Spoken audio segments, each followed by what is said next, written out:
হাতটা নামিয়ে নিলেন কেন? আজ এই হাতটা আমায় আশীর্বাদ করবে, না হয় মারবে, যে কোনো একটা। আর 5 মিনিট পর আমার বিয়ে লগ্ন। আপনাকে ভাবার জন্য আমি 5 মিনিট সময় দিলাম, ভেবে দেখুন।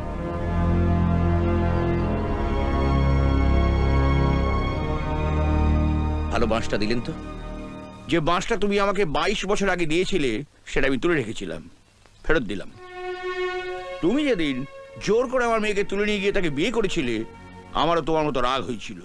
ভেবেছিলাম তোমাকে আমি খুন করে ফেলবো। হ্যাঁ, কিন্তু আজ বাবা থেকে দাদু হওয়ার পর বুঝতে পারছি এর রাগের কোনো মানেই হয় না। ভালোবাসার রাগের থেকে অনেক বড়। আর তাই এদের দুজনকে আমি মিলিয়ে দিলাম।